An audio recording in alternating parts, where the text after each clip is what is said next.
Magandang oras mga ka-art lover. Marami ang nagtanong kung meron bang tagapagmana si Kibuloy sa mga naiiwan niyang bilyon-bilyones na halagang ari-arian sa KOGC. Sino nga ba talaga ang tagapagmana? Meron ba siyang anak na legitimate?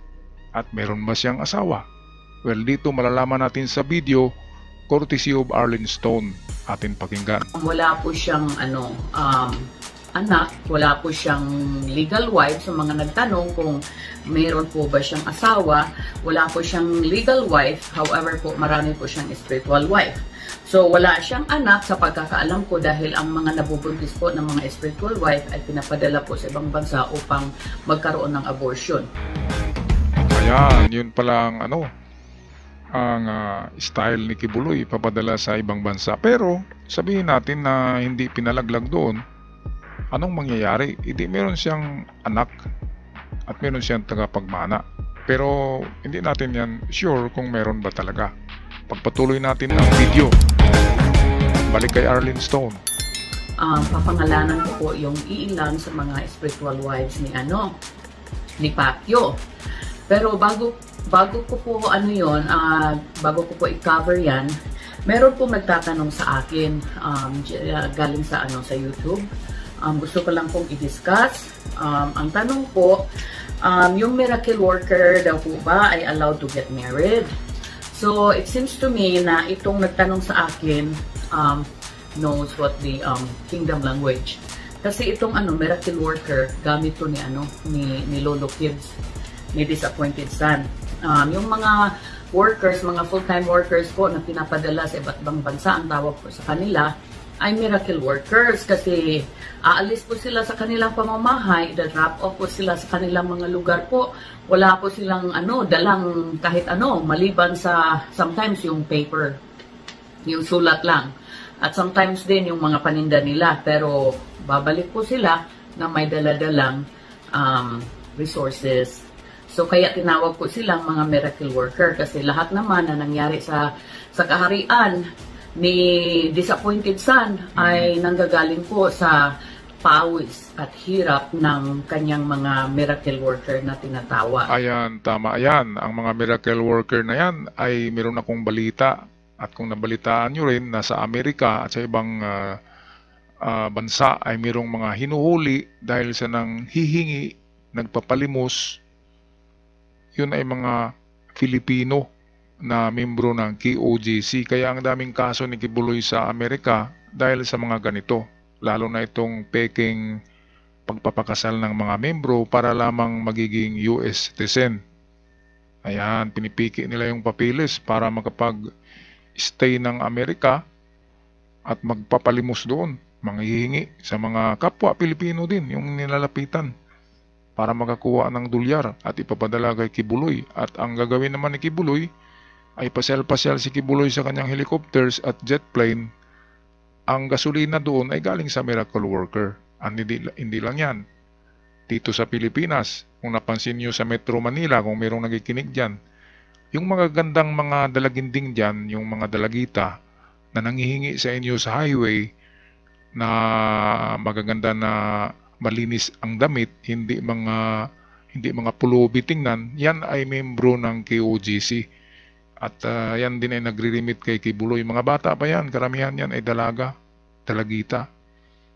Ngayon, dito naman sa sa mga middle age, sabihin natin 20 years old na mga edad, ay nag-start na sila pag-preach ng mga Bible. Sumasakay ng mga bus at nagbabasa ng bersikulo ng Biblia at pagkatapos niyan ay bigyan kayo ng envelope at hihingi ng abuloy para kay Pastor Abuloy Kibuloy. Yun, andin na ambak sila, lukso sa bus, lulundag, lipat ng ibang bus, hihingi naman doon. Magbasa naman ng mga bersikulo. Naku, grabe talaga, pati pangalan ng Diyos ginagamit para kikita. Balik tayo kay Arlene Stone. So, allow daw po ba sila na mag-asawa? Nung time ko po, nung ako po ay nandoon, hindi po allowed. However po, nagbago po yan, naging allowable po yan kung ito po ay nakakatulong sa kanilang gawain. So, kung kayo po ay single, kung sila po ay single, At meron pong halimbawa, merong US citizen or Japanese citizen or any other country na kailangan po nila na mag-stay doon yung kanilang mga miracle worker, ay pinapahintulutan po nila na ito po ay mag-asawa. So, in most cases po, ito po ay sham marriages lamang. Katulad po ng nangyari dito sa US, isa po yung sham marriages, mga kaso sa mga kasong ipinatol po sa kanila. At yan po ay totoo sapagkat may mga ebidensya pong nakuha. Katulad sa akin po, ako po ay hiningian nila ng mga papers ko upang gamitin po ang aking citizenship dito para makapag-asawa ng kanilang mga ministro. So, kaya totoo po ang akusasyon ng sham marriages. In fact, may mga nakuha po silang evidence na hindi ko po sasabihin dito yung mga evidence kasi hindi naman po tayo sa court. Antayin na lang po natin na tayo po ay haharap sa korte kasi pag sinabi ko po yung mga evidence dito, magkakaroon po sila ng idea on how to discredit that evidence. So, kaya yan po. At saka may nagtanong din po na si Kibuloy daw po ba ay may anak. Ito na. Sa pagkakaalam ko po, wala po siyang anak, wala po siyang legal wife. Sa mga nagtanong kung mayroon po ba siyang asawa, wala po siyang legal wife. However po, marami po siyang spiritual wife. Nako, sandali lang. Paano ngayon, di ba? Si Digong ang administrator at wala pala siyang legitimate na tagapagmana diyan. Walang legitimate na anak, walang legitimate na asawa, pero palagay ko ay merong dito si Stephanie. Yung Stephaning niya, yung kasi ang number 1 na love niya, si Stephanie. Pwede naman siyang bibili ng ibang property sa labas ng KOJC, di ba? At ibigay doon kay Stephanie. At merong chismis na merong anak daw itong dalawa, si Stephanie at Pastor Kibuloy. Hindi tayo sure dyan, ha? Narinig lang natin yan sa mga marites. Okay, so balik tayo kay Arlene Stone. So wala siyang anak sa pagkakaalam ko dahil ang mga nabubuntis po ng mga spiritual wife ay pinapadala po sa ibang bansa upang magkaroon ng abortion. So tingnan niyo po yan, for example, yung mga pastoral po na andyan pa kasama nila. Tingnan niyo po ang mga katawan kung yan po ba ay katawan ng isang dalaga. So, yan lang po. So, hindi ko na i-elaborate kung ano yung mga nangyari. However, ang mga yan po ay pagka sila po ay nabuntis ng Kibuloy, pinapadala po sa ibang bansa upang ipa-abort yung baby. So, yan, nasagot ko na po yung tanong sa mga nagtatanong diyan sa YouTube.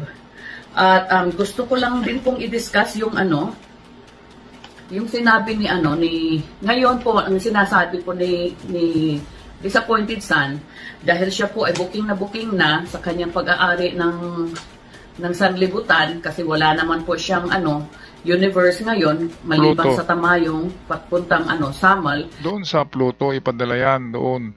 Yun, sa kanya na yung Pluto, buong buo. Yan na lang man po ang ang road niya ngayon. Takot naman po siyang pumunta ng Maynila, dahil andoon po yung US Embassy. So technically po, ang claim niya na siya po ay may-ari ng mundo at may-ari ng universe ay sinampal po sa kanya na hindi po totoo. Ngayon po, Hindi lang sinampal, talagang ano bang term na mas malakas pa sa sampal? Hinambalos yan. Hinambalos yan ng katotohanan. ang claim na naman niya is he is the owner of souls. The Lord. Ito maganda. Meron akong inandang cut ng video dito. Ito ay 10 years ago na yata na video. Atin pakinggan at kukulo ang inyong dugo.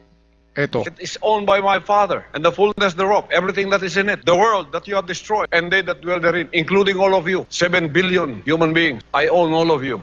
Akin na ang buong sanlibutan. Ako ang may-ari ng buong sanlibutan.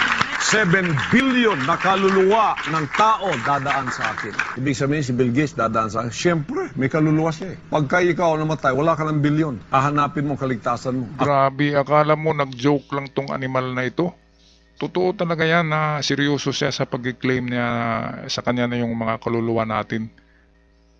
Kaya itong si Kibuloy ay wala na, tapos na talaga ang panluloko nito. Mabubulok na ito, Apulok Dakibulok sa bilangguan. Ito yung kanyang titulo. Balik tayo kay Arlen Stone. Una yun.